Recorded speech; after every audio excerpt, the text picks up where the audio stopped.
There's something on my mind. In the grasp of the pandemic's chaos, as the world buckled under the weight of economic turmoil, Crystal Daniels, a resilient grandmother from Dallas, Texas, found herself cornered by dire circumstances. With inflation soaring and the pressures of a deepening migrant crisis squeezing her options, Crystal was driven back to the shadows of the sex trade, a world she had once escaped but now returned to in a desperate bid to provide for her family. This deadly decision, born out of necessity, tragically led to her violent and untimely death. Crystal was killed by Yons Alshabli, a migrant working as an Uber driver, who had agreed to pay her $70 for sex. As they drove to their destination, Alshabli believed they were being followed. Panicking, he offered Crystal $10 to get out of the car. When she refused, he fatally shot her in the head. This horrifying ordeal underscores the devastating impact of soaring inflation on lower-income communities, particularly on Black women who are often left with no choice but to resort to selling their bodies to make ends meet. Welcome to the American Crime, Femicide channel. Please like, share, subscribe, and hit the notification bell for future uploads. I'ma let y'all know right now. I got 5 screws, 3 missing, and the other 2 is loose as a motherfucker. Do not play with me. Play with your mammy. Crystal was born on the brink of a new year, December 31, 1982, and her life was as vibrant as the fireworks that heralded her entry into the world.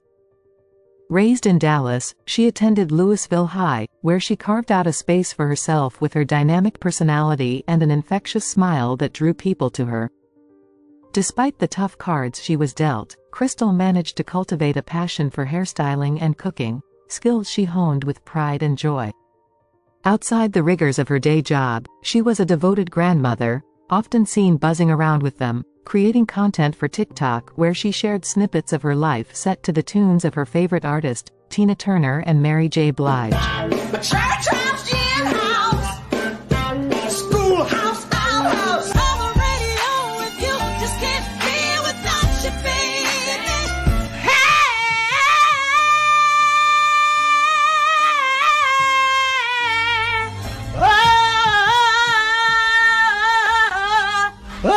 Oh, no.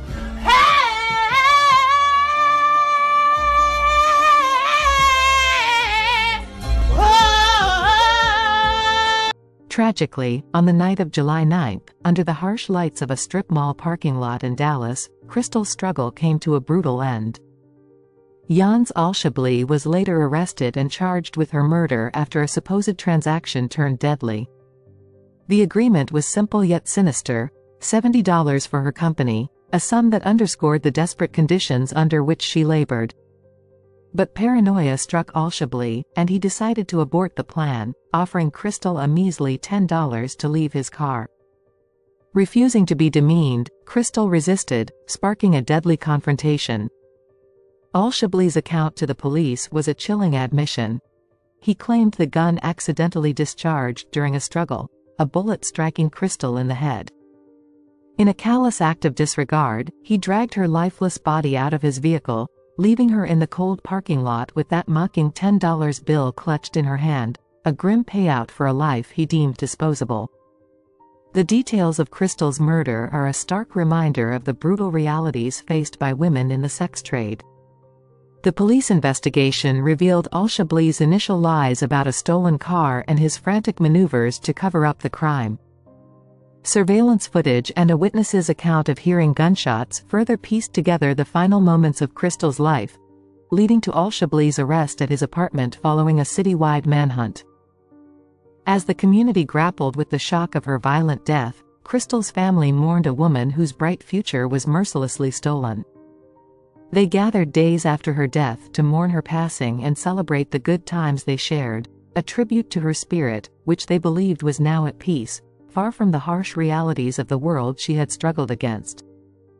This devastating incident is not just a solitary tragedy but a reflection of a pervasive issue in cities across America, where districts struggle with high crime rates and the sex trade thrives in the shadows of societal neglect. Daniel's story, marked by its dramatic and heart-wrenching conclusion, serves as a powerful call to action. It compels us to confront the systemic issues that drive women like her into perilous corners of society, where life is cheap, and safety is a luxury. As we reflect on her life and the circumstances of her tragic death, let us channel our anger and sadness into a determined fight for a world where no woman has to choose between dignity and survival. Let the memory of Crystal Daniels galvanize us to advocate for affordable housing, robust support systems for those trying to leave sex work, and policies that address the root causes of migration and economic despair. May her story not just be a tale of tragedy but a beacon for change, urging us to build a society that truly values and protects all its members. Rest in power, Crystal Daniels, your story will not be forgotten.